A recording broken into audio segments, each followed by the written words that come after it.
उसका फोन ही नहीं मिल रहा। कोई बात देखो लंबे से की लड़की बोले पहली ना बोले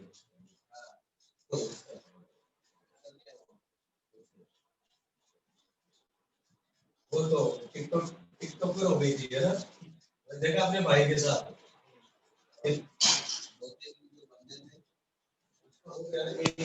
वो लड़कों में तो कोई जमीन नहीं था, इधर खाओ उसका हो गया उम्र करने आते थे तो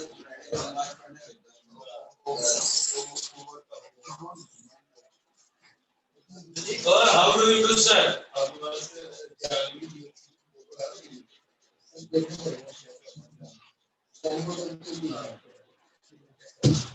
डू यू डू सर।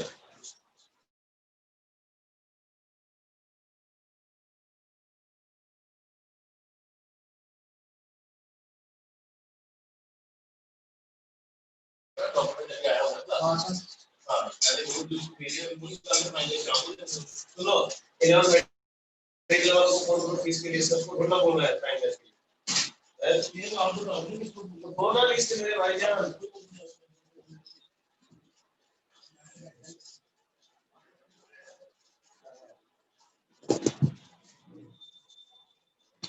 गाड़ी के ले लो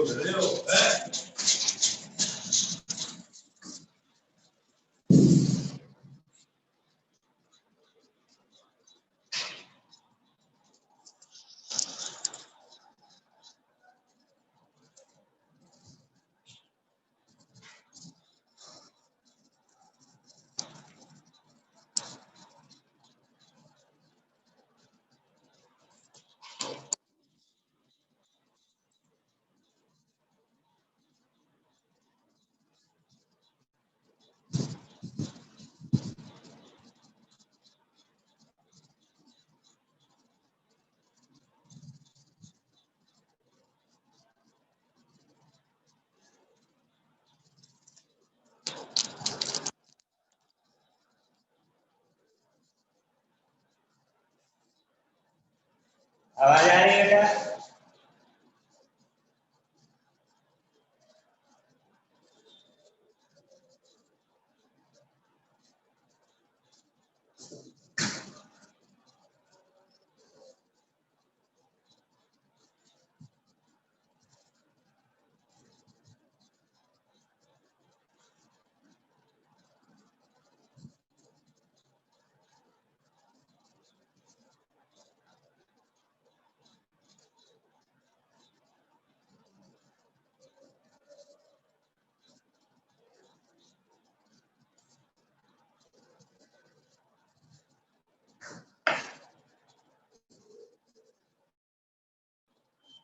आवाज आ रही है क्या? आवाज आ रही है क्या बेटा?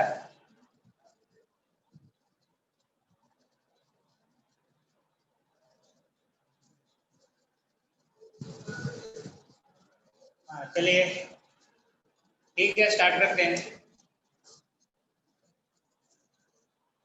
क्या ऑप्टिक्स स्टार्ट कर रहे हैं ना, ज्योमेट्रिकल ऑप्टिक्स, ठीक है।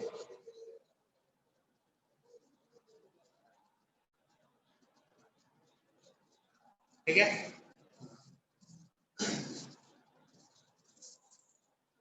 ऑप्टिक्स में क्या पढ़ना है देखो, इसमें दो है, एक तो रे ऑप्टिक्स है, दूसरा वेव ऑप्टिक्स। तो ray optics wave optics basically study है वेव नेचर ऑफ लाइट, ठीक है ना, रे ऑप्टिक्स। अब इसमें जो आप सबसे पहले देखोगे वो क्या होता है, लाइट। लाइट होता क्या है ना, ये सब लिखवाने की जरूरत नहीं है, बस मैं बोल के निकल जाऊंगा, आगे जो आएगा मेन चीज वहां पे हम बात करेंगे। लाइट क्या है आपको पता है, लाइट है इलेक्ट्रोमैग्नेटिक वेव, है ना, और बोल सकते हो फॉर्म ऑफ एनर्जी, ठीक है। अब लाइट क्या करता है, लाइट जो बेसिकली है हमें हेल्प करता है किसी चीज को देखने में, ऑब्जर्व करने में, है ना, तो ये देता है सेंसेशन ऑफ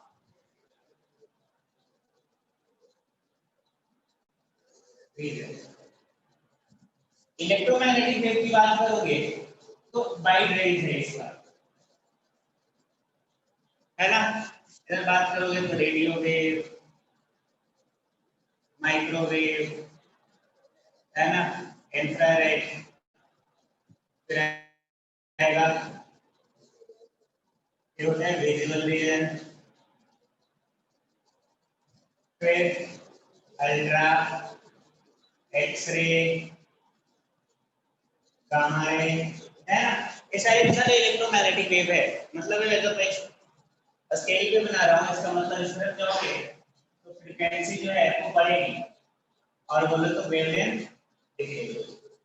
ये जो रीजन है ना, ये बैंड जो है पर्टिकुलर वेवलेंथ का, है ना, समथिंग उस वेवलेंथ का रेंज आएगा, वो क्या है, लाइट, है ना। इसको बोलते हैं विजुअल रीजन या विजुअल लाइट। तो ये जो बेसिकली है वो हेल्प करता है हमें चीजों को देखने में, ठीक है। तो लाइट समझ में आ गया। लाइट का बहुत सारा प्रॉपर्टीज है, आगे पढ़ोगे, यहाँ पे ज्यादा जरूरत है नहीं, है ना।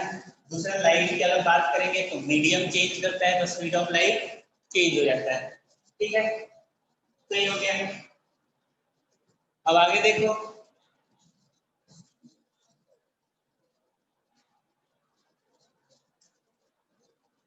अब एक और टर्म आएगा रे, है ना। लाइट तो समझ में आ गया, लाइट है फॉर्म ऑफ एनर्जी, और बोल सकते हैं इलेक्ट्रोमैग्नेटिक वेव का वो पार्ट है जो हमें चीजों को देखने में हेल्प करता है ना। अब रे क्या है, रे की अगर बात करें तो रे क्या तो रे बेसिकली हाइपोथेटिकल कॉन्सेप्ट है ना। हम ऐसा इमेजिन करते हैं कि है क्या, एक पाथ ऑफ लाइट है ना। मतलब जिस पाथ पे लाइट ट्रेवल कर रही है उसको हम रे से रिप्रेजेंट करते हैं, है ना। तो ये अगर लाइट रे है, बेसिकली रे का मतलब है पाथ ऑफ लाइट। फिर दूसरा टर्म आएगा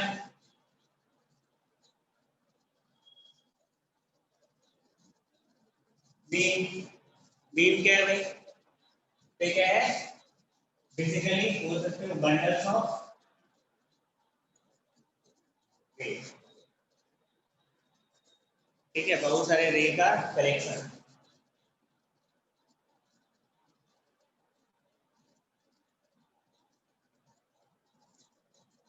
ठीक है। तो ये लाइट हो गया, लाइट का जो पाथ है उसको क्या बोला, रे। बहुत सारे रे का जो कलेक्शन है उसको क्या बोलेंगे, ठीक है। अब इसमें आगे देखोगे आप, तो बात करते हैं रे हो गया, तो हम देखते कैसे हैं चीजों को, तो दूसरा से समझ लेते हैं, है ना।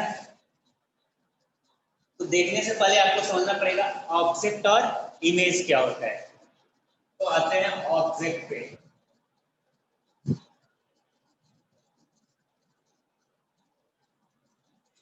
ठीक है। ऑब्जेक्ट दो तरीके से डिफाइन करेंगे,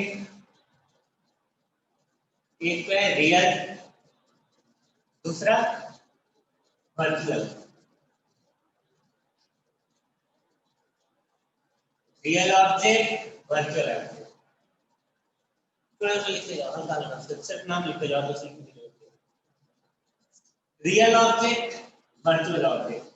रियल ऑब्जेक्ट वर्चुअल ऑब्जेक्ट से पहले समझने की जरूरत है कि ऑब्जेक्ट क्या है, ऑब्जेक्ट किसको बोलते हैं।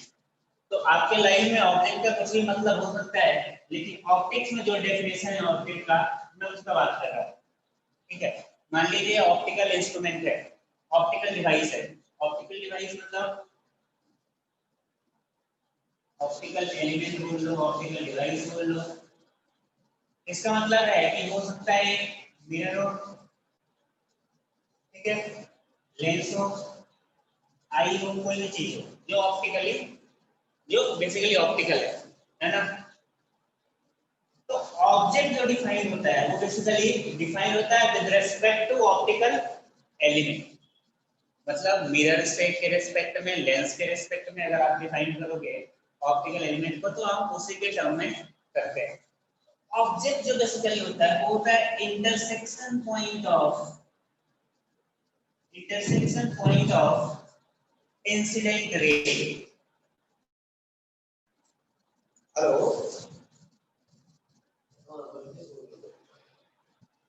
है ना, क्या ये intersection point of incident ray. Incident ray तो समझ में आता है ना। इंसिडेंट में सिंपल सा मतलब है कि अगर मान लो कोई ऑप्टिकल एलिमेंट है तो जो इंसिडेंट हो रही है वो पेनिट्रेट कर रहेगी, है ना। ऑप्टिकल एलिमेंट से कोलाइड करने के बाद जो रे बनेगी वो रिफ्लेक्टेड हो सकती है, रिफ्रैक्टेड हो सकती है, वो डिपेंड करेगा कि कौन सा फिनोमिना हो रहा है। यहाँ पे अगर हम बात करें तो ये ऑप्टिकल एलिमेंट, ये है ऑब्जेक्ट। तो इमेज फॉर्म कौन करता है? Optical element. तो क्या होगा, ऑब्जेक्ट से लाइट रे जाएगी तो बेसिकली इंसिडेंट रे का जो इंटरसेक्शन पॉइंट होगा या बोल सकते हो point of divergence of incident ray, वो क्या कहलाएगा? ऑब्जेक्ट। और ये एक्चुअली में अगर इंटरसेक्ट कर रहा है तो क्या कहलाएगा? Real object. ठीक है। दूसरा, तो वर्चुअल ऑब्जेक्ट क्या है? तो वर्चुअल ऑब्जेक्ट भी क्या है? Intersection of incident ray. Object का मतलब इंटरसेक्शन ऑफ इंसिडेंट रे, है ना। लेकिन ये दो तरीके से हो सकता है। जैसे मान लीजिए कोई ऑप्टिकल डिवाइस है, ठीक है। अब लाइट रे इस तरह तरीके से जा रही है, ठीक है। बीच में आ गया ऑप्टिकल डिवाइस, क्या होगा? लाइट रे यहाँ से मान लो रिफ्लेक्ट कर ली, कर गए, है ना।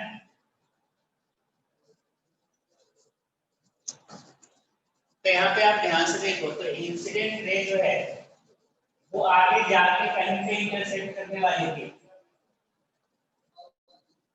ठीक है। तो वो एक वर्चुअल पॉइंट है। वो क्या है? वर्चुअल पॉइंट है। तो जो पॉइंट है क्या कहलाएगा? Virtual object. क्या कहलाएगा? Virtual object. या बोल सकते हो एक पॉइंट ऑफ कन्वर्जेंस है ऑफ इंसिडेंट रे, ठीक है। इंसिडेंट रे, तो अगर आप यहाँ ध्यान से देखो तो इंसिडेंट रे का कन्वर्जिंग पॉइंट है क्या? Virtual object. और रियल ऑब्जेक्ट जो है इंसिडेंट रे का डाइवर्जिंग पॉइंट है, ठीक है। वर्चुअल इसलिए बोला क्योंकि एक वर्चुअल पॉइंट है, यहाँ पे एक्चुअली में इंटरसेक्शन किसी पॉइंट से और जनरेट हो रहा है, तो इसको क्या बोला हमने? Real object. ऑब्जेक्ट का सिंपल सा मतलब intersection point of incident ray, है ना। Intersection point of incident ray. तो इसमें कंफ्यूजन नहीं होना चाहिए क्योंकि अभी ये वापस इमेज आने वाला है ना। इमेज और इस ऑब्जेक्ट में यही डिफरेंस है कि जो ऑब्जेक्ट है वो इंसिडेंट रे से फॉर्म होता है, ठीक है। और जो इमेज है वो रिफ्लेक्टेड और रिफ्रैक्टेड, वो कौन सा फिनोमेनन हो रहा है उस पर डिपेंड करेगा, उससे फॉर्म होता है। तो अगर बात करें ना, ये हो गया ऑब्जेक्ट, सिंपल सी बात है ना। अभी इमेज फॉर्मेशन की बात नहीं कर रहा हूँ, तो सिंपल सा डेफिनेशन समझ रहे हैं, है ना। बस शॉर्ट में ऐसे ही बनाते चलो, बनाना है तो बना लो, नहीं बनाना है तब भी कोई दिक्कत नहीं है ना। ये सब तो पता ही होगा, बस मैं रिवाइज करवा रहा हूँ।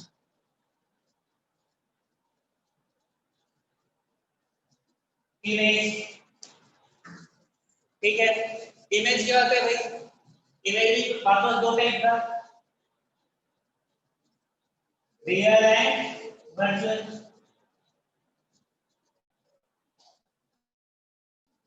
रियल एंड वर्चुअल, ठीक है।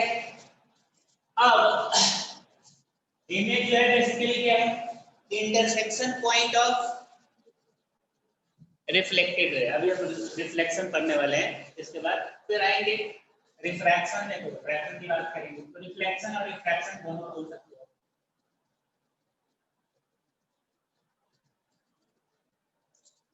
हाँ, इमेज क्या हो जाएगा? इमेज हो जाएगा intersection point of reflected ray. तो मान लीजिए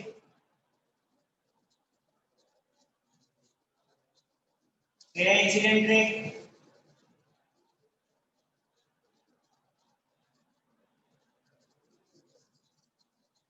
ठीक है। ऑब्जेक्ट किस टाइप का ऑब्जेक्ट होगा? रियल ऑब्जेक्ट होगा ना, रियल ऑब्जेक्ट होगा। ठीक है, वापस यहाँ से बेटा लाइट रिफ्लेक्ट होगी।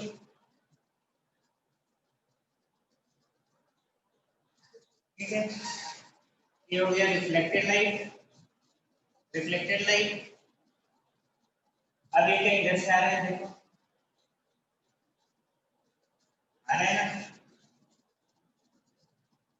इमेज क्या हुआ? Intersection point of reflected light, है ना। रिफ्लेक्टेड लाइट की बात करो तो ये दोनों आगे जाके कहीं मीट करने वाला है नहीं, इसका मतलब पीछे मीट किया होगा। कहाँ पे? इस पॉइंट पे। तो ये क्या हो गया? इमेज। अब ये किस टाइप का होगा? वर्चुअल। किस टाइप का इमेज होगा? वर्चुअल, है ना, क्योंकि एक्चुअली में तो इंटरसेक्ट कर नहीं रहा है ना। या बोल सकते हो कि बेसिक इसका डेफिनेशन क्या हो सकता है? Intersection point, virtual intersection point of reflected ray और divergence point of reflected ray. ठीक है, तो real object virtual plane wave में ऐसा होता है। अगर प्लेन सरफेस की बात करें तो उसमें ऐसा होगा। दूसरा क्या हो सकता है? मान लो ये ऑप्टिकल, एक चीज याद रखना, इमेज ऑब्जेक्ट हमेशा ऑप्टिकल एलिमेंट के फ्रेम में देखते हैं, उसके रिस्पेक्ट में डिफाइन होता है ना।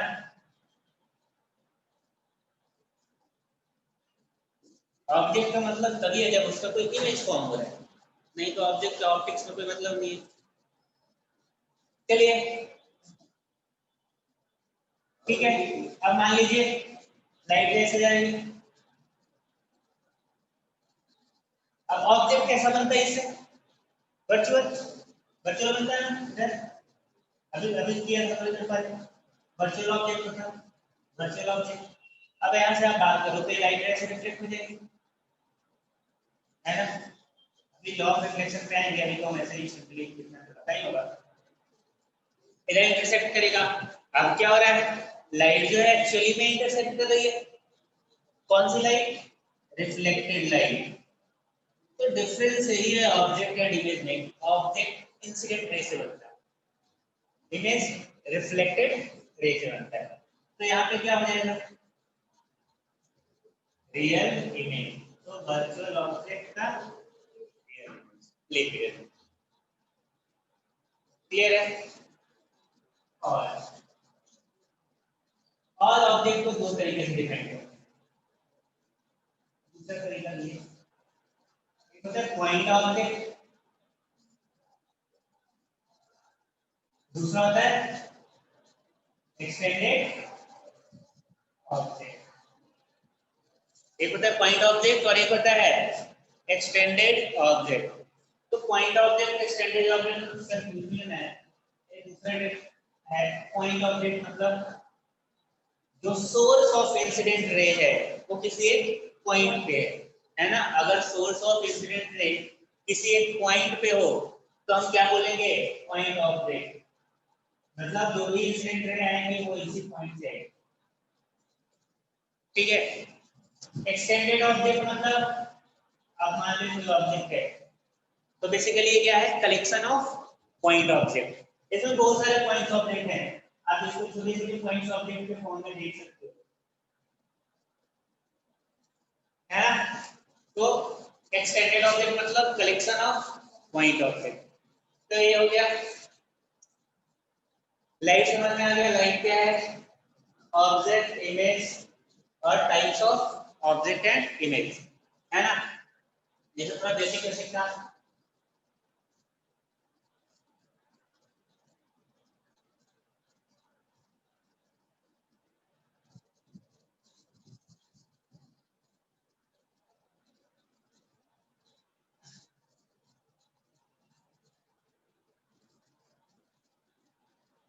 अब थोड़ा सा समझ लेते हैं हम लोग चीजों को देखते कैसे हैं, है ना, क्योंकि सब कुछ आगे जाके उसी पे आने वाला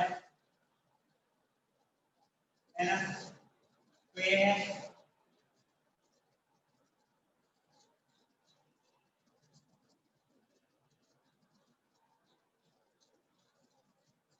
बायो में पढ़ा हुआ है तो बायो में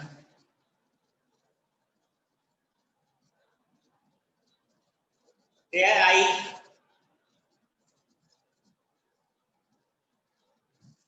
है ना, बड़े वाले पार्ट को कॉर्निया बोलते हैं, आगे वाले पार्ट,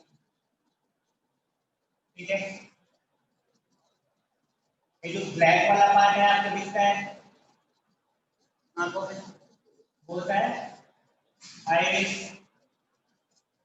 है ना। और आई के सेंटर पे बिल्कुल ब्लू वाला जो आंसर है, ब्लू ब्लैक होता है और उसके बाद ब्लू होता है उसके अंदर, आपने देखा होगा। उसके सेंटर पे एक बहुत स्मॉल सा, बहुत छोटा सा होल होता है जिसको शायद पुपिल बोलते हैं, है ना, ठीक है। उसके पीछे एक लेंस होता है, आप बोल सकते हो इसको आई लेंस।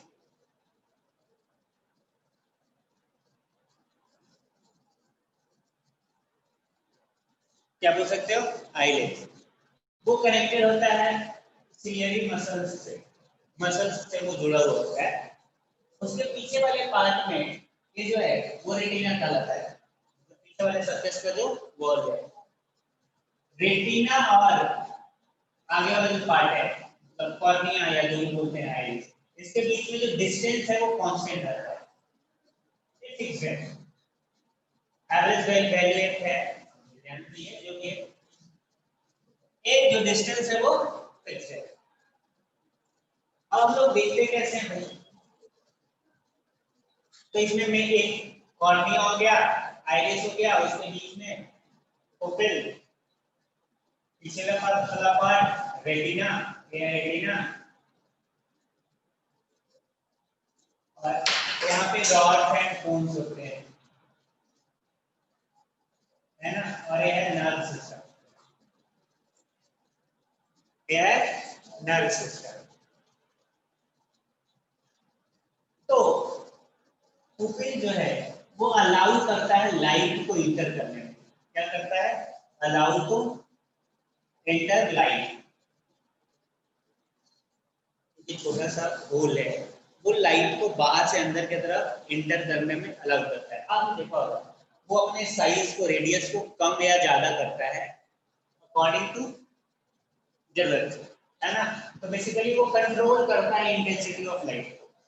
जैसे आप डार्क रूम में हो, है ना, एक बाहर चले जाओ, क्या होता है, बंद होने लगता है, आप होने लगता है ना, दिक्कत आती है देखने में, क्योंकि डार्क रूम में जब आप होते हो आपको लाइट का डिफिशियंसी होता है, आपको लाइट की जरूरत होती है, तो लाइट मिल नहीं रहा होता है तो क्या करता है, मोबाइल अपना साइज बढ़ा लेता है, बढ़ा लेता है मतलब ज्यादा लाइट उसको इंटर करवाना है तो अपना साइज बढ़ा लिया, तो रूम में ठीक है। अब आपने एक बाहर चले गए, तो होल ज्यादा है, लाइट बाहर ज्यादा है, तो ज्यादा लाइट इंटर करने लगता है, तो आपको देखने में दिक्कत होने लगती है, तो एडजस्ट करने में थोड़ा टाइम लगता है। या फिर बाहर से आओ, धूप से आओ, रूम में जाओ, कुछ दिखता ही नहीं, क्योंकि वो ओपन जो है अपना रेडियस कम करके रखा हुआ है, तो एडजस्टमेंट का वो प्रोसेस है।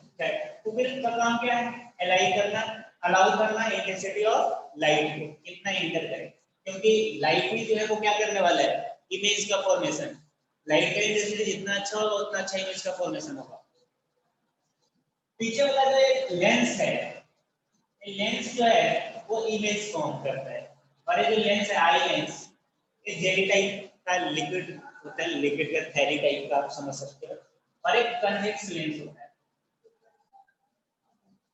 कन्वेक्स लेंस होता है, ठीक है। और ये जो अपना फोकल लेंथ है वो चेंज कर सकते हैं, आई का जो लेंस है अपना फोकल लेंथ चेंज कर सकता है। ये जो सिलियरी मसल्स है ना, ये इसको स्ट्रेन करता है, एक फिर बनाता है, मतलब जरूरत पड़ा तो एक बना दिया, जरूरत पड़ा तो एक बना दिया, ठीक बना दिया, तो फोकल लेंथ कम हो गया, इस तरीके से एडजस्ट करते हैं फोकल लेंथ। तो होता क्या है, कोई भी ऑब्जेक्ट जैसे आप मान लो, तो ऑब्जेक्ट से लाइट में जाएगी और रेटिना पे इमेज का फॉर्मेशन होगा। अगर इमेज का फॉर्मेशन रेटिना पे हो रहा है तो आपको दिखेगा, थोड़ा बहुत आगे पीछे दिखेगा, अगर हो रहा है तो ब्लर दिखता है, जैसे प्रॉब्लम आने लगता है एज के साथ, आज को नॉर्मल सा है ना। तो उसका कारण क्या होता है कि जो ऑब्जेक्ट का इमेज का फॉर्मेशन है वो रेटिना पे नहीं हो रहा है, वो या तो आगे की तरफ हो रहा है या पीछे की तरफ हो रहा है। तो उसके लिए हम क्या करते हैं, लेंस यूज करते हैं उसको ठीक करने के लिए। ठीक है, तो एक काम है, तो आई के अंदर मेन चीज है लेंस। लेंस क्या करता है, एडजस्ट करता है। जैसे मैं अभी तुम्हें देख रहा हूँ, कुछ देर बाद मैं किसी और ऑब्जेक्ट को देख सकता हूँ, यानी कि वो फोकस करता है हर चीज को। आजकल कैमरा भी सुना होगा ना, आजकल आता है वो क्या बोलते हैं इसको, जिसमें बैकग्राउंड ब्लर हो जाता है सिर्फ पोर्ट्रेट में। तो उसमें क्या होता है, बेसिकली किसी पर्टिकुलर ऑब्जेक्ट को फोकस करता है ना। तो जिसको फोकस करेगा वही चीज क्लियर दिखेगा, बाकी सब चीज ब्लर। हाँ, हम भी जब देखते हैं तो यही होता है, जब मैं इसको देख रहा हूँ तो बाकी सब चीज तो ब्लर ही दिखता है ना, दिखता सब चीज है लेकिन ब्लर होता है क्योंकि फोकस इस पे होता है। तो ये जो लेंस है वो एडजस्ट करता है, वो ऑब्जेक्ट को कहीं भी रखो, हाँ मिनिमम 25 सेंटीमीटर से इंफिनिटी तक कहीं भी ऑब्जेक्ट को रखोगे ना, ये अपना फोकस लेंथ एडजस्ट करके इमेज को रेटिना पे फॉर्म करवा ही देगा। अगर वो नहीं करवा रहा है नॉर्मल नॉर्मल लाइन में करवा देगा, अगर नहीं करवा रहा है तो मतलब कुछ प्रॉब्लम्स है, उसके लिए हम आगे लेंस यूज करते हैं। ठीक है, अब यहाँ पे जो इमेज फॉर्म होता है उसमें रॉड एंड फोन्स जो है वो सेंस करता है ना, और माइंड को सिग्नल ट्रांसमिट कर देता है। ठीक है, तो यह है प्रोसेस, यानी कि देखने के लिए जरूरी है कि ऑब्जेक्ट से लाइट रे जाए। अब मान लो आपने सामने रख दिया कुछ ऑब्जेक्ट, तो यहाँ से लाइट रे जाएगी नहीं ना, तो लाइट रे जब आई की तरफ जाएगी नहीं तो इमेज फॉर्म नहीं होगा, इमेज फॉर्म नहीं होगा तो आपको दिखेगा नहीं। यानी कि किसी भी चीज को देखना है तो जरूरी है कि उस ऑब्जेक्ट से लाइट आपके आंखों तक आए, तभी आपको दिखेगा।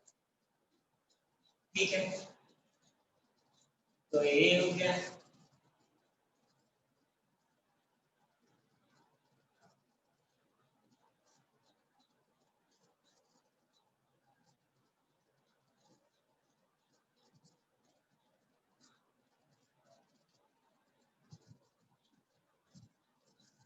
Next, reflection of light. This is में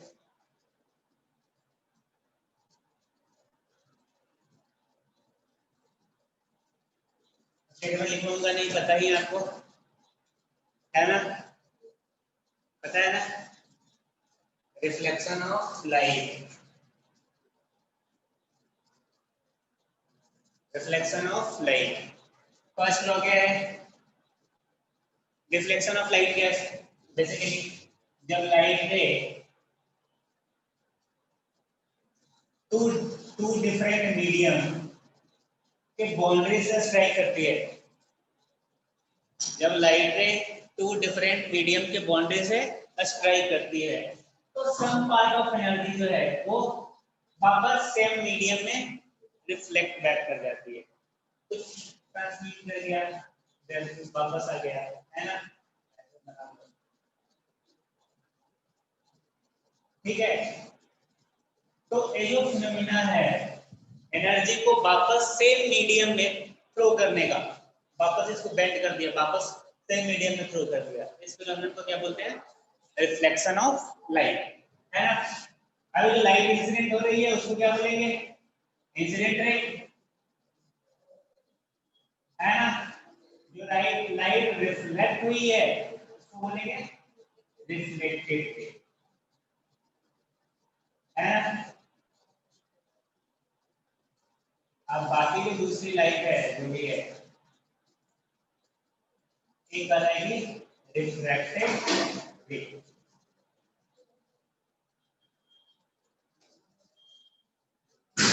क्लियर है ना, इसका मतलब रिफ्लेक्शन ऑफ लाइट कितना, रिफ्लेक्शन ऑफ लाइट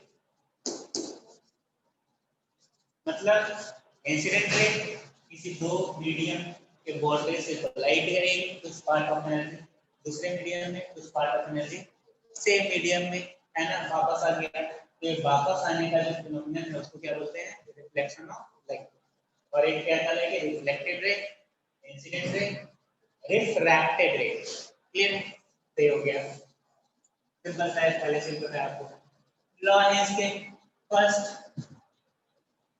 रिफ्लेक्शन का फर्स्ट लॉ है ना, क्या है, क्या है, इंसिडेंट लाइट, आवाज बोल रही है ना। तो एक मिनट, पानी प्यास लगी है।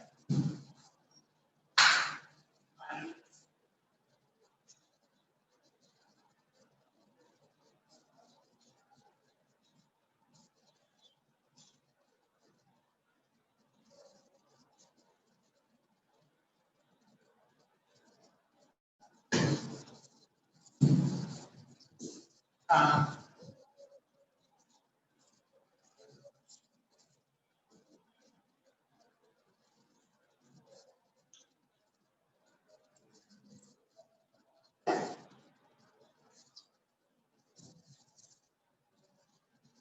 हाँ, क्या बात कर रहे थे, फर्स्ट लॉ ऑफ रिफ्लेक्शन क्या है,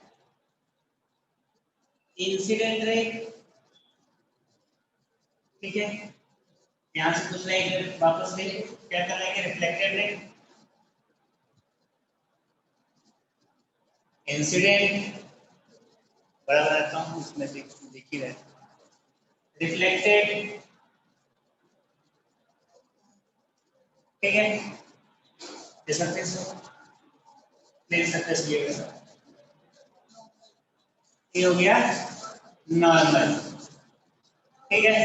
इंसिडेंट रे नॉर्मल के साथ जो एंगल बनाती है उसको बोलते हैं angle of incidence, angle of incidence, ठीक है। और जो दूसरा वाला एंगल है वो क्या करेगा, angle of reflection. Reflected ray normal के साथ जो एंगल बनाएगी वो कहलाएगा angle of reflection. Incident ray normal के साथ जो एंगल बनाएगी उसको बोलेंगे एंगल ऑफ इंसिडेंट। तो फर्स्ट लॉ क्या है, वो बोलता है कि जो आई है वो आर के इक्वल होगा ऑलवेज, है ना, यूनिवर्सल है। यूनिवर्सल है मतलब सरफेस प्लेन हो किसी भी टाइप का हो, हर जगह वैलिड है। I equals R, angle of incidence is equal to angle of reflection, है ना। अब बेटा किसी भी तरह का सरफेस ले लो, यहाँ पे अगर लाइट है गिरेगी, है ना, तो आई इक्वल्स आर को फॉलो करेगी करेगी, ये करना ही करना है। किसी भी तरह का सरफेस आप ले लीजिए, आई इक्वल्स आर होगा, ये है फर्स्ट लॉ, है ना। सेकेंड लॉ क्या है, ये सब पता है इसलिए मैं लिखवा नहीं रहा हूँ, बस निकल रहा हूँ आज ऐसे ही छोटा छोटा चीज में निकल जाएगा, है ना, बस दिमाग में आ जाए सारा चीज ताकि आगे चल सके। दूसरी अगर बात करो आप, दूसरा लॉ क्या है, incident ray normal reflected ray same plane, है ना, ये तीनों सेम प्लेन में होंगे। सेम प्लेन का मतलब समझना है ना,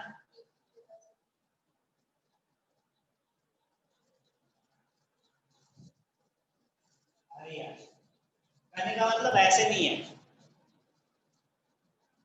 सेम प्लेन मतलब आप मान लो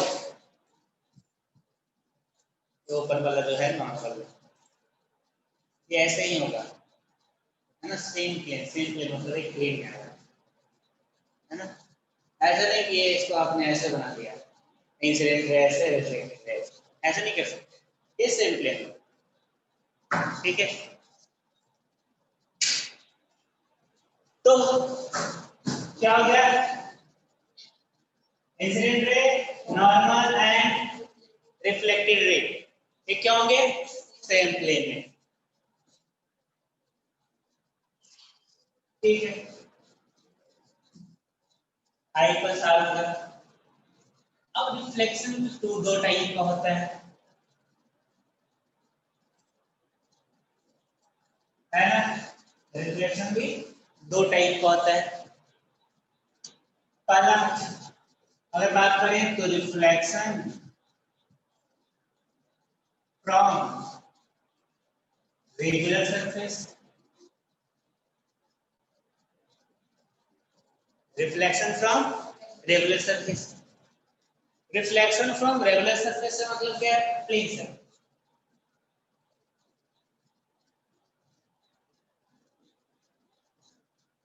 मान लो लाइट ऐसे आई, ऐसे आई, ऐसे आई, ठीक है, लाइट रिफ्लेक्ट होगी,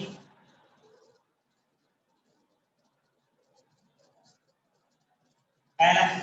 तो इस केस में बेटा इतने एरिया से आएगा, उतना एरिया से बाहर जाएगा, थोड़ा सा ज्यादा कम बन गया है, लेकिन उतना ही जाएगा क्योंकि सारे पैरेलल लाइन है, पैरेलल गए, है ना? इसमें रेगुलर सरफेस है। तो ये आइडियली अगर प्लेन मिरर की बात करोगे, है ना, प्लेन मिरर उसमें ऑलमोस्ट ये होता है, ऑलमोस्ट 100% नहीं, मतलब ज्यादा पार्ट ऑफ लाइट जो है वो इसी तरह से रिफ्लेक्ट होती है, तभी तो आप देखते हो कहीं से लाइट आती है उसको आप रिफ्लेक्ट कर देते हो सरफेस पे, है ना? लेकिन 100% नहीं। दूसरा वाला जो है वो हमेशा होगा, जिसको बोलते हैं डिफ्यूज रिफ्लेक्शन, डिफ्यूज रिफ्लेक्शन, है ना? प्रैक्टिकली कोई भी सरफेस माइक्रो लेवल पे जाके देखोगे तो रेगुलर नहीं होगा, कोई भी सरफेस माइक्रो लेवल पे देखोगे तो रेगुलर नहीं होता, है ना? उसमें रफनेस होता ही है इस तरीके से, ठीक है?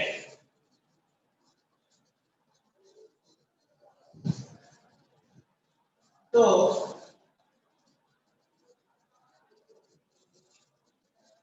रेगुलर रिफ्लेक्शन तो होने से रहा, तो इसमें क्या हो गया कि जैसे लाइट में पैरेलल आई, है ना, लाइट में पैरेलल आई, ठीक है? तो लाइट में पैरेलल तो है लेकिन पैरेलल जाएगी नहीं, तो इधर इस तरीके से लाइट में पैरेलल आई है, ऑलमोस्ट, लेकिन जो रिफ्लेक्शन होता है वो पैरेलल नहीं होता। अब बोलो तो सर यहाँ पे फर्स्ट लॉ पे लिखा गया, तो नहीं, फर्स्ट में क्या बोला था? Angle of incidence is angle of reflection, कोई यूनिवर्सल है, यूनिवर्सल मतलब किसी भी कंडीशन में लगेगा, वो यहाँ भी सही है, यहाँ भी गलत नहीं है, बस आप यहाँ पे फर्क क्या है, यहाँ पे जो नॉर्मल है वो चेंज कर दिया, आप इस वाले पॉइंट की बात करोगे, है ना? इसको थोड़ा सा बड़ा करके जूम करके दिखाता हूँ, तो इस टाइप का सरफेस है, देखा इस कर्व का पार्ट है ना ये वाला पॉइंट, तो इसी टाइप का सरफेस है ना, तो इसका नॉर्मल इधर आएगा, है ना? लाइट ऐसे गई है, ऐसे गई है, ठीक है? तो यहाँ भी आई इक्वल साइन फोटो हो रहा है, इंडिविजुअली हर लाइट रे लॉ ऑफ रिफ्लेक्शन को फॉलो कर रहा है, यहाँ पे लगा तो यहाँ भी फॉलो हो रहा है, यहाँ भी फॉलो हो रहा है, नॉर्मल चेंज हो रहा है ना यहाँ पे, आप नॉर्मल को एक डायरेक्शन में नहीं है, किसी पॉइंट पे नॉर्मल वर्टिकल है, ऐसे किस ऐसे है, फिर ऐसे है, फिर ऐसे है, अब बात करो तो मान लो इस वाले पॉइंट पे अगर नहीं ऐसे जाए ऑलमोस्ट इसका नॉर्मल इधर आता है, आता है ना? तो लॉ ऑफ रिफ्लेक्शन तो होगा ही, और इसको बोलते हैं डिफ्यूज रिफ्लेक्शन, मतलब जो रिफ्लेक्शन है वो हर एक डायरेक्शन में होता है, और एक बहुत काम का चीज है डिफ्यूज रिफ्लेक्शन। हम किसी भी ऑब्जेक्ट को किसी भी पॉइंट से देख लेते हैं, उसका कारण क्या है? Diffuse reflection. डिफ्यूज रिफ्लेक्शन मतलब कोई भी ऑब्जेक्ट हर एक डायरेक्शन में रिफ्लेक्ट करता है, सोच के देखो, मान लो थोड़ी देर पहले भी मैंने बताया कि हम किसी भी ऑब्जेक्ट को तभी देख पाते हैं जब वहां से लाइट रे हमारे आंखों तक पहुंचे, है ना। मान लो डार्क रूम है, मैंने इधर से टॉर्च मारा, इस पे टॉर्च मारा, ऐसे लाइट रे खोल कर, तो लाइट रे ऐसा ही होगी, ऐसा रिफ्लेक्ट नहीं होगी। अगर रेगुलर रिफ्लेक्शन होगा बिल्कुल, तो लाइट रे ऐसे आएगी, ऐसे चली जाएगी। क्या कोई भी लाइट रे अपने आंखों तक पहुंचेगी? नहीं। हमें दिखना चाहिए, दिखना चाहिए कि नहीं दिखना चाहिए? नहीं दिखना चाहिए ना। Light practically by definition, light रे अगर ऐसे आई और रिफ्लेक्ट होकर ऐसे चली गई, देखने के लिए क्या जरूरत है? यहाँ से लाइट, अगर मुझे यहाँ पे दिख रहा है स्पॉट, तो यहाँ से लाइट रे आएगी तभी तो दिखेगा अपने आंखों तक। लेकिन हो क्या रहा है, लाइट ऐसे आई, ऐसे चली गई, रेगुलर रिफ्लेक्शन के केस में तो दिखता ही नहीं। लेकिन दिखता है, दिखता है इसका मतलब कौन सा रिफ्लेक्शन होता है? देखिए, क्योंकि हर एक डायरेक्शन में कहीं भी ऑब्जेक्ट लाइट को रख दो, इस पे कहीं कहीं भी रख दो, कहीं से भी लाइट गिरेगी, ये दिख जाएगा रूम के किसी भी कोने से, है ना, कि वहां पे कुछ है लाइट का सोर्स। उसका कारण क्या है? डिफ्यूज रिफ्लेक्शन, यानी कि ये काम का चीज है, हेल्पफुल है। इसी की वजह से हम किसी भी ऑब्जेक्ट को किसी भी पॉइंट से देख लेते हैं, क्योंकि हर एक डायरेक्शन में ऑलमोस्ट रिफ्लेक्ट कर रहा है। मोस्ट ऑफ द तो पर्टिकुलर डायरेक्शन में करेगा। अब जैसे मिरर का भी बात करो तो मैंने क्या बोला था कि मोस्ट ऑफ द लाइट रे को रेगुलरली रिफ्लेक्ट करेगा, लेकिन डिफ्यूज नॉर्मल के केस में ज्यादा रफ सरफेस है तो ज्यादातर डिफ्यूजन होता है। तो वो तो डिफ्यूजन कितना हो रहा है उसको इंटेंसिटी ऑफ इमेज डिपेंड करेगा। तो ये हो गया reflection of regular surface and diffuse surface. ठीक है, क्लियर है? चलिए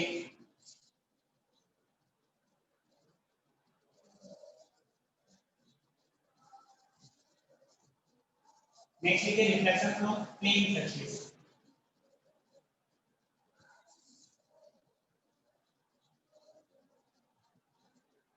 Reflection from plane surface.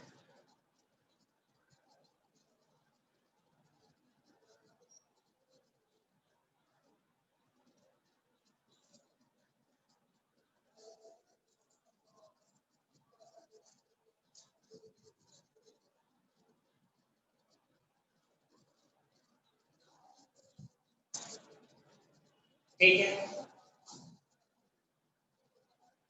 Plane surface या प्लेन मिरर बोल लेता हूँ।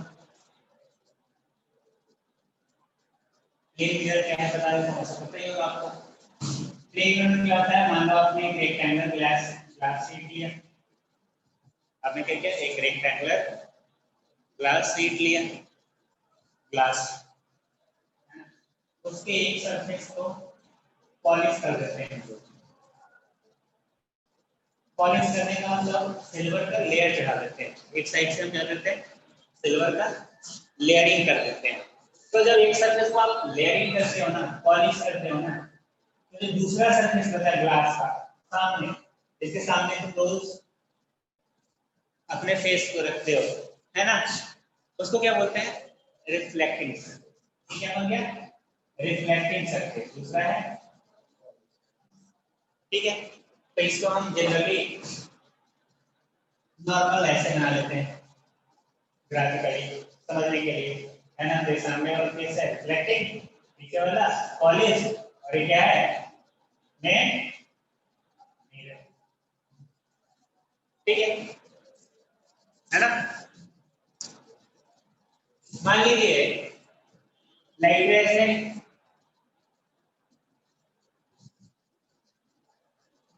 ऐसे ही, है ना, गिर जाएगा नॉर्मल। ठीक है, आई आर,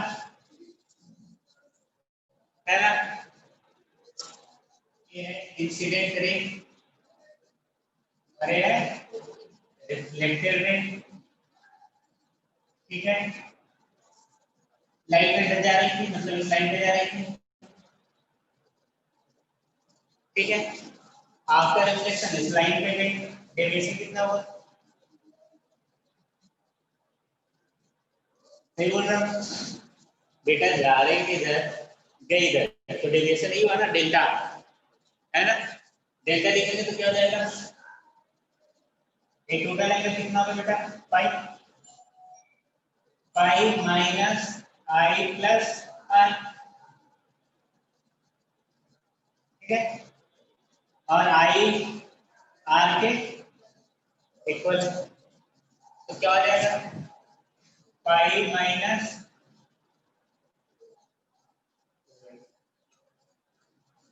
है ना, पाई माइनस 2x, तो ये हो गया। तो एंगल ऑफ डेविएशन हो गया पाई माइनस 2i।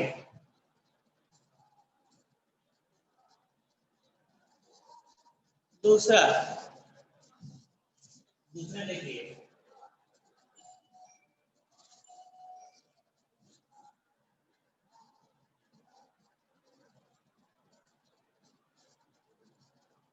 इधर भी ज्यादा लिखता है ना। हाँ बेटा दिक्कत हो तो मैसेज करना, कुछ समझ में नहीं आया तो बताना, समझे।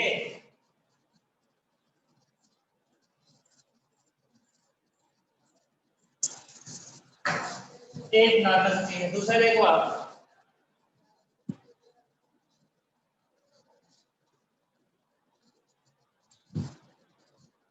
मान लो लाइट ऐसे आई,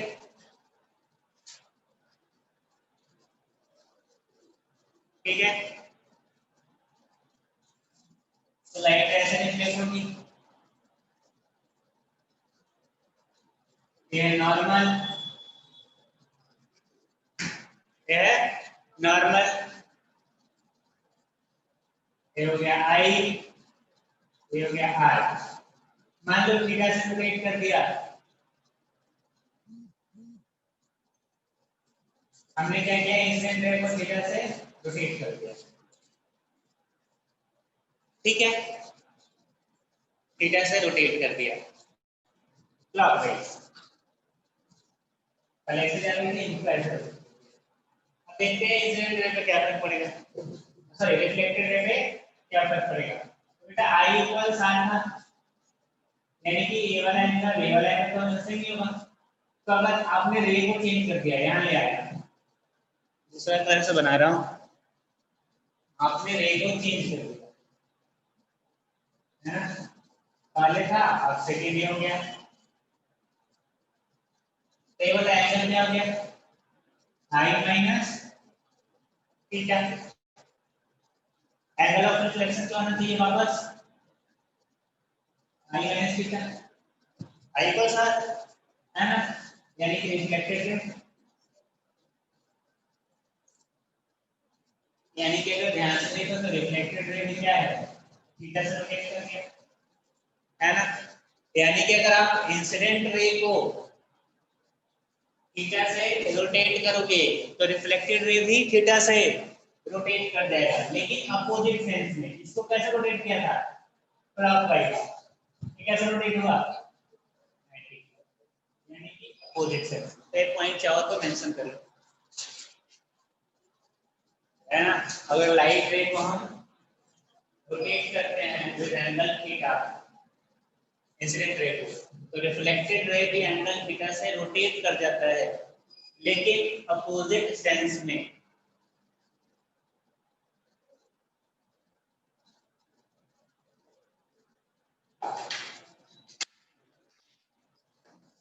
लेकिन अपोजिट सेंस में।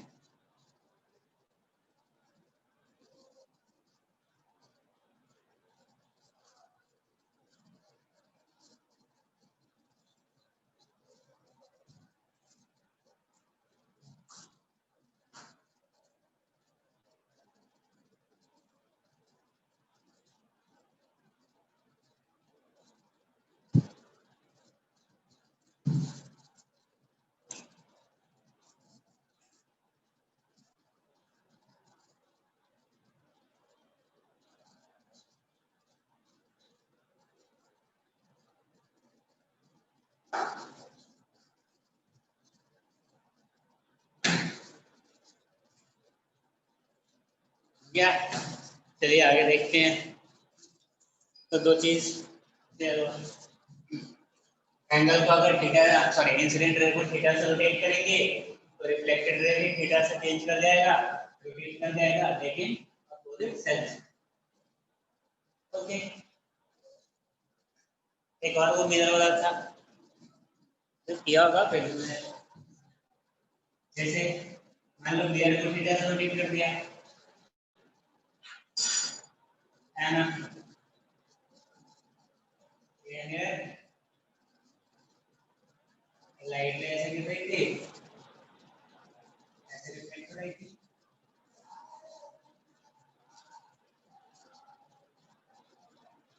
ठीक है।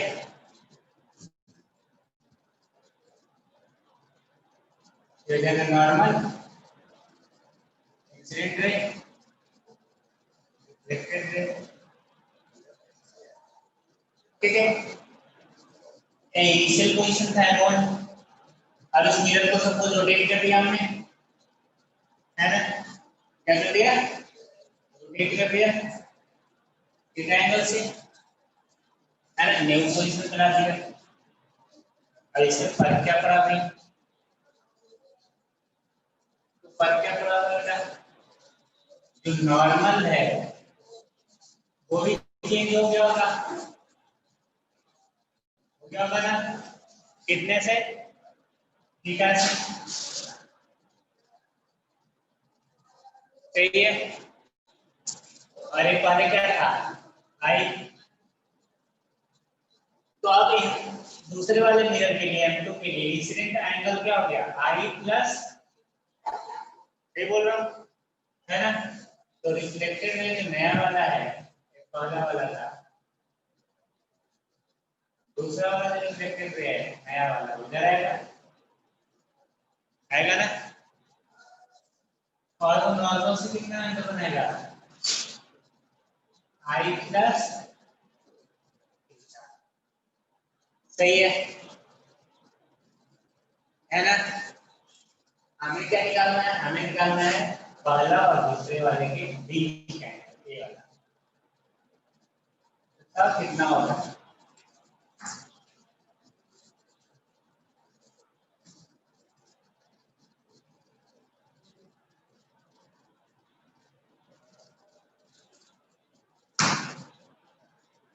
अगर आप देखना चाहो तो ये क्या था, ये है बेसिकली एंगल,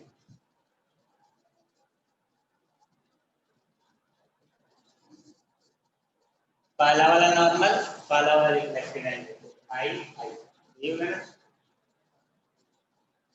तो मान लो ये एंगल बेसिकली क्या हो जाएगा, ध्यान से देखो, आई प्लस थीटा माइनस आई, आई प्लस टू थीटा माइनस आई, कितना समझ में आया,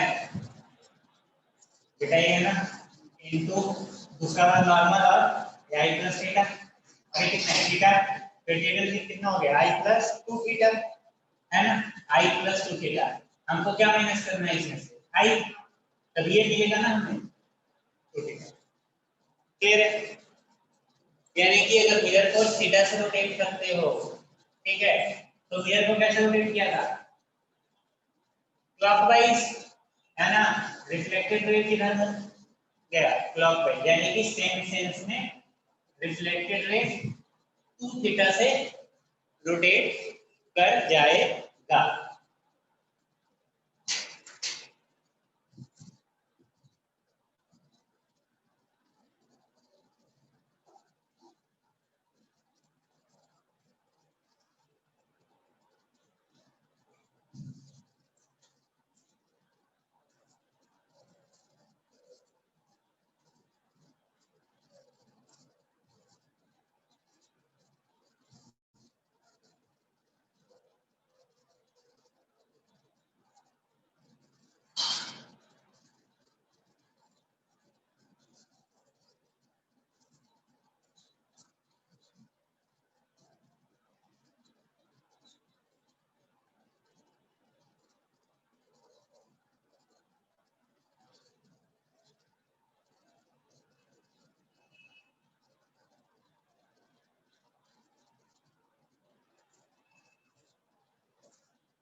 चलिए ये हो गया।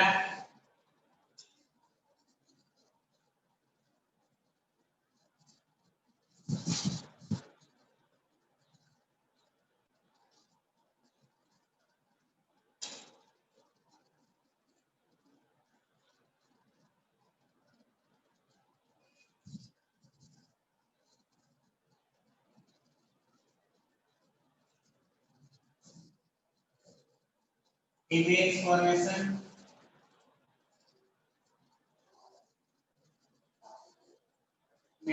Image formation, image formation by plane mirror,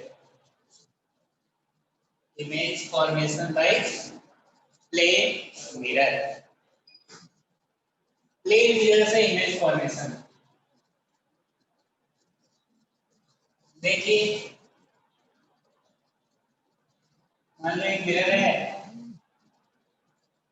ठीक है, पॉइंट ऑब्जेक्ट की बात कर रहे हैं,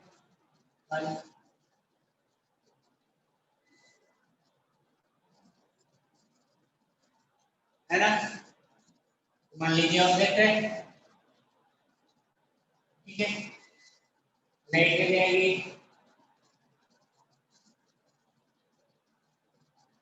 ऐसे, इधर पे होगी, इधर पे होगी, ये रिफ्लेक्ट होगी ऐसे, ठीक है, ये हो गया नॉर्मल,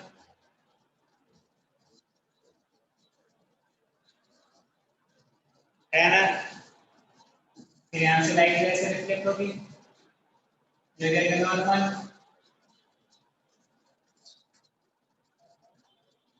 आई इक्वल साथ, ठीक है, एक तो ऐसे डायरेक्ट रिफ्लेक्ट हो जाएगी, अब इधर बैंकिंग कर रही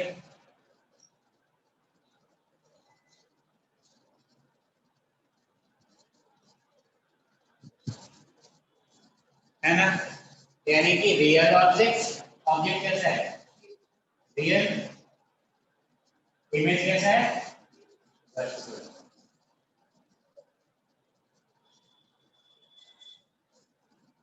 अगर ध्यान से देखेंगे तो this angle this angle this angle this angle equal ही होगा ना, नहीं बदल है, इधर से देख लो this angle is equal to this angle, और ये तो आई आ रहा है तो दिस एंगल, अब ये एंगल ये होगा ना, है ना। तो जो ट्रायंगल है वो किस तरह से कॉन्वेक्स है, इसका मतलब अगर मान लो पॉइंट पी है, आई है, ओपी इक्वल्स क्या हो जाएगा आईपी, यानी कि ओपी अगर बात करें तो है object distance equals image point object, है ना। अब देखो इमेज फॉर्मेशन के लिए, इमेज फॉर्मेशन के लिए किसी भी ऑब्जेक्ट का जो इमेज फॉर्म होता है उसमें इनफाइनाइट नंबर ऑफ लाइट रे पार्टिसिपेट करते हैं, ठीक है, लेकिन हम इनफाइनाइट नंबर ऑफ लाइट रे तो बनाएंगे नहीं, हमें दो चाहिए, हमें इंटरसेक्शन पॉइंट ढूंढना है ना, हमें क्या करना है इमेज ढूंढना है, इमेज के लिए क्या करना पड़ेगा रिफ्लेक्टेड लाइट रे का इंसिडेंट इंटरसेक्शन पॉइंट, है ना। तो इंटरसेक्शन पॉइंट कैसे ढूंढेंगे, इंटरसेक्शन पॉइंट ढूंढने के लिए कम से कम दो लाइट रे होनी चाहिए, है ना। तो हमें बस दो लाइट रे उठाना है, तो एक मान लो ऑब्जेक्ट है ना, ये मिरर, तो एक लाइट रे उठा लिया डायरेक्ट ऐसे भी वापस आ गई, ठीक है, दूसरा उठा लिया ऐसे ऐसे भी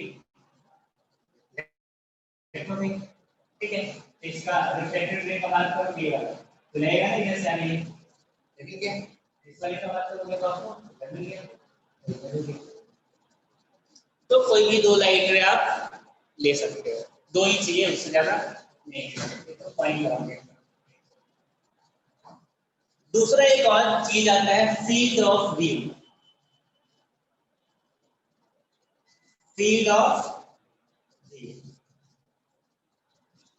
फील्ड ऑफ व्यू क्या है, फील्ड ऑफ व्यू मतलब वो रीजन जहां से आप किसी ऑब्जेक्ट के इमेज को देख सकते हो। जैसे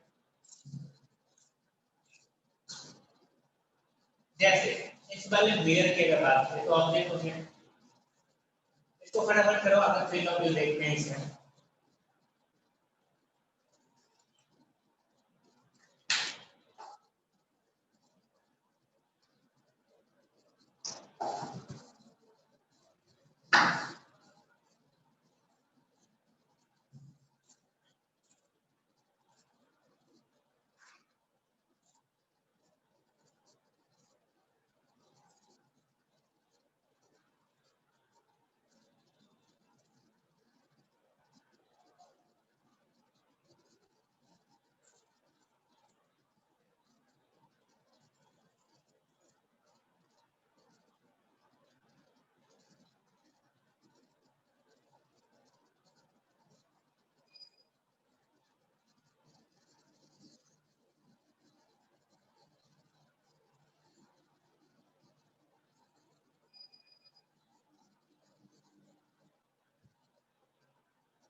समझ गए? ठीक है, तो क्या होता है इमेज के फॉर्मेशन में infinite number of reflected ray participate करते हैं। जैसे मैंने यहाँ चीज बनाया, यहाँ पे ऐसे भी एक लाइट रे आई होगी, ऐसे रिफ्लेक्टेड हुई होगी, ये इमेज आ रही है, इधर भी एक आई होगी, ऐसे ये है ना, ऐसे इनफाइनाइट नंबर ऑफ मिलेगा। लेकिन हमें समझने के लिए सिर्फ दो चाहिए, हमें समझने के लिए इमेज को लोकेट करने के लिए सिर्फ दो चाहिए। ठीक है, अब इसमें देखिए मैंने एक टर्म यूज किया field of view. Field of view क्या है, मैं आपको थोड़ा सा देखना पड़ेगा।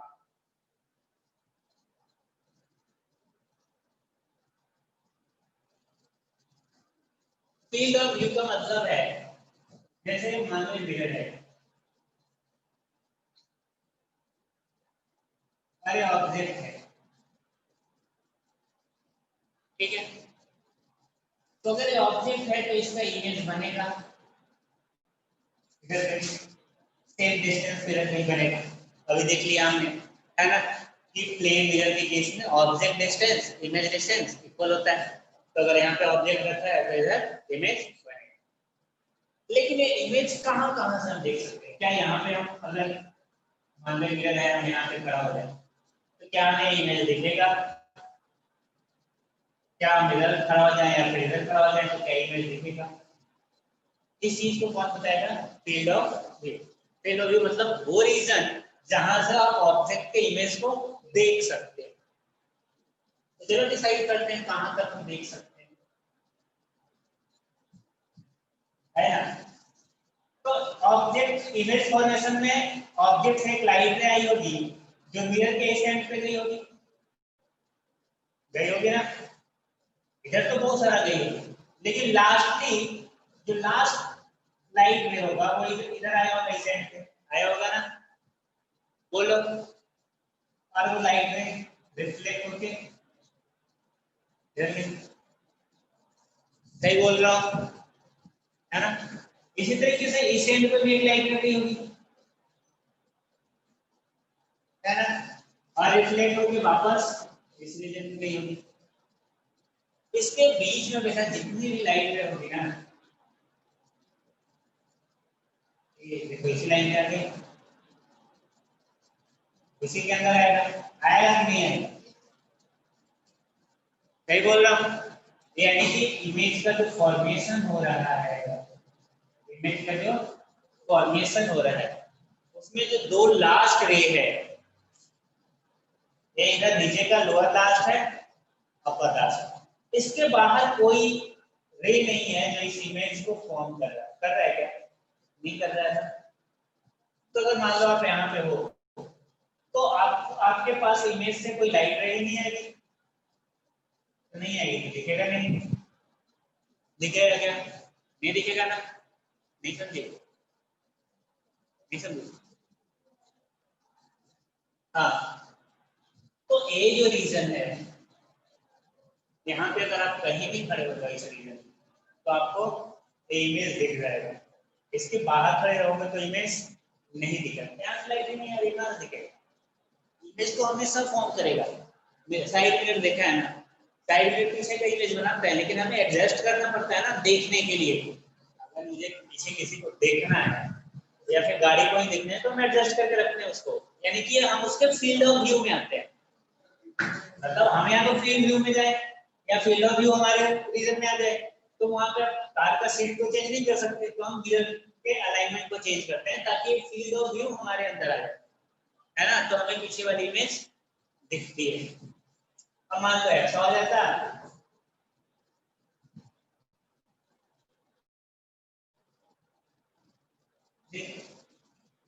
इधर ऑब्जेक्ट रख दिया,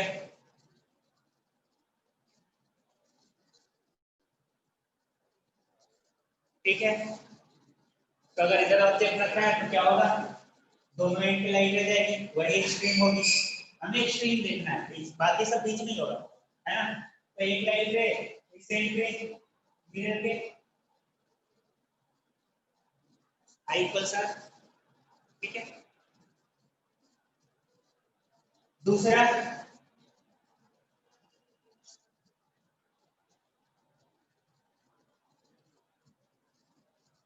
ठीक है ना, और एक आई इक्वल्स आर, है ना? अब बोलो, अगर कोई बंदा यहाँ पे खड़ा है तो देखेगा कि नहीं है? यहाँ पे खड़ा है, दिखेगा? इमेज क्या बनेगा? इमेज तो इसी सामने बनेगा ना, बनेगा ना?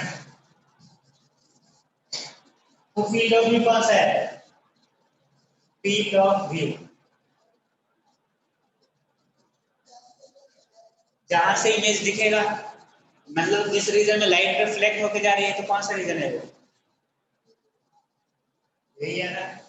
यानी कि इस रीजन में अगर आप रहोगे तभी इमेज दिखेगा, ये इमेज, है ना? इसको नहीं दिखेगा, बाहर रख के जाओगे, मिरर से देखो ना, जैसे मिरर है तो आप देखते हो ना, पास वाले को देखने में थोड़ा सा ऐसे, आप इस साइड में आते हो, ऑब्जेक्ट उस साइड में होता है, तब आपको ऐसे करना पड़ता है ना? मिरर से आप समझ सकते हो।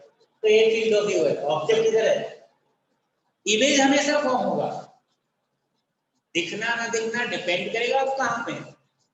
अगर आप फील्ड ऑफ व्यू में हैं तो इमेज दिखेगा, आप नहीं है तो नहीं दिखेगा। इसका मतलब ये नहीं कि इमेज फॉर्म नहीं होगा, इमेज तो फॉर्म होगा। इमेज कहीं भी मिरर के आगे कहीं भी ऑब्जेक्ट को रख दोगे, है ना, इसके आगे कहीं भी ऑब्जेक्ट को रख दो, इधर एक्सट्रीम पे यहाँ भी रख दो, इससे थोड़ा सा भी आगे होना चाहिए, है ना, पीछे नहीं होना चाहिए, तो इसका इमेज बनेगा। और इसका इमेज कहाँ बनेगा? इसी के पीछे बनेगा, ऐसे लाइट ऐसे जाएगी, ऐसे लाइट ऐसे, अरे वापस यहीं पे समझ गए? तो इमेज तो इसका बन जाएगा, लेकिन क्या यहाँ से दिखेगा इमेज? नहीं दिखेगा। कहाँ से दिखेगा? इधर से, समझ रहे हो? तो उसका फील्ड ऑफ व्यू इधर आ जाएगा। तो फील्ड ऑफ व्यू का मतलब है वो रीजन जहां से हम किसी ऑब्जेक्ट का इमेज देख पाते हैं। क्लियर हो गया? तो एक चीज जरूरी है कि अगर हम इमेज को देखना है तो हमें फील्ड ऑफ व्यू में होना पड़ेगा।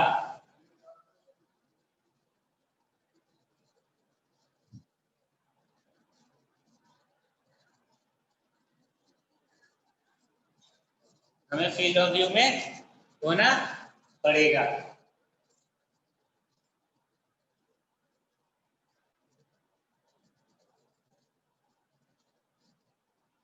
फील्ड ऑफ व्यू समझ गया ना, आगे चलें।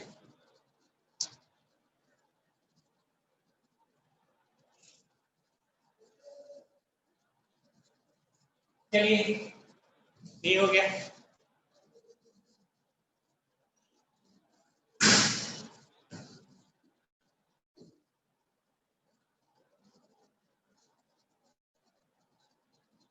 एक्सटेंडेड ऑब्जेक्ट,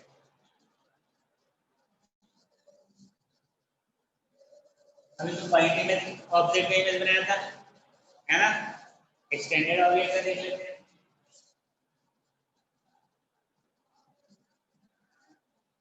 जब मिरर मान लीजिए ऑब्जेक्ट है,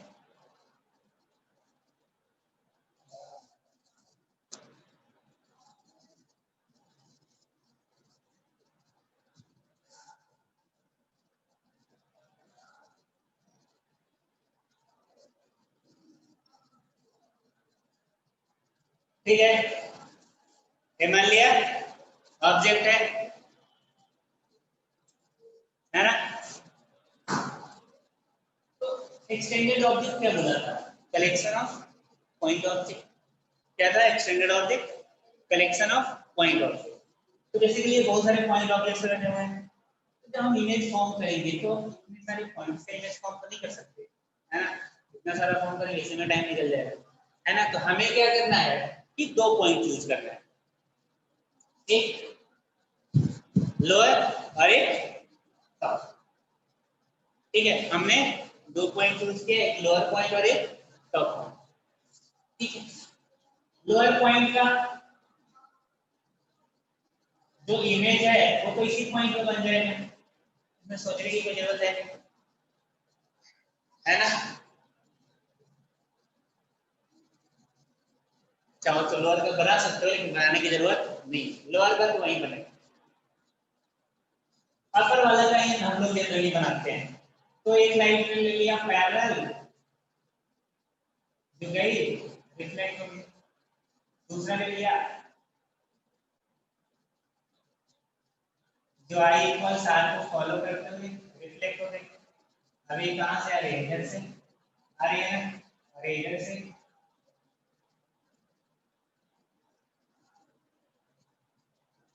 बढ़िया इमेज है। समझ में?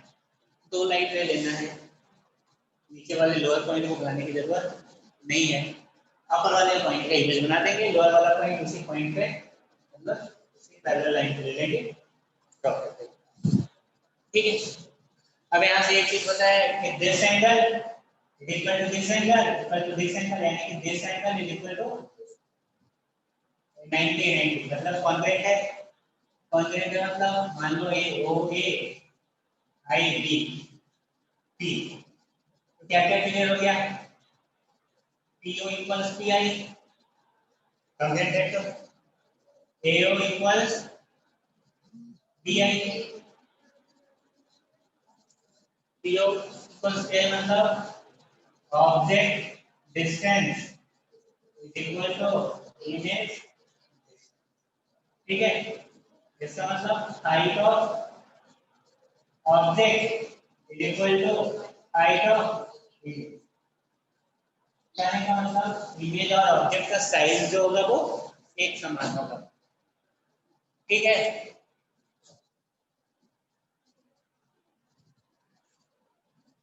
दूसरा इमेज कैसा है बेटा? वर्चुअल, है ना। और बोल सकते हो वर्चुअल और इरेक्ट, सीधा है ना।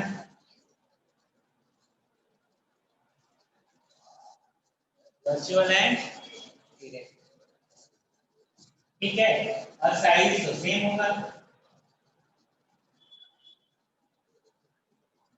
मतलब ऑब्जेक्ट एंड इमेज का जो साइज होगा वो इक्वल होगा।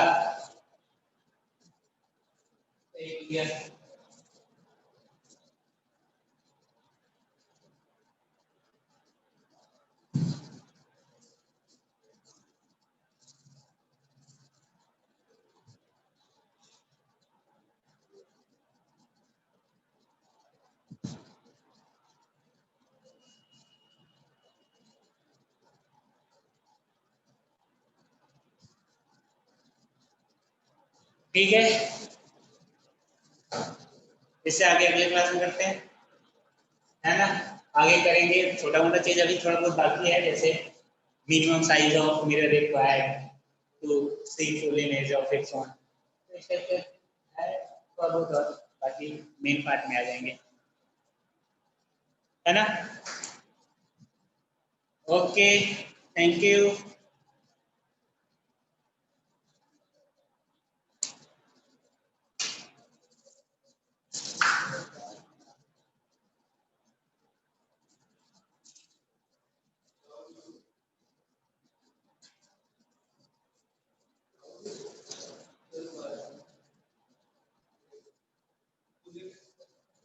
ओके बेटा, आज इतना ही रखते हैं, ठीक है, अगले क्लास में बात करेंगे फिर।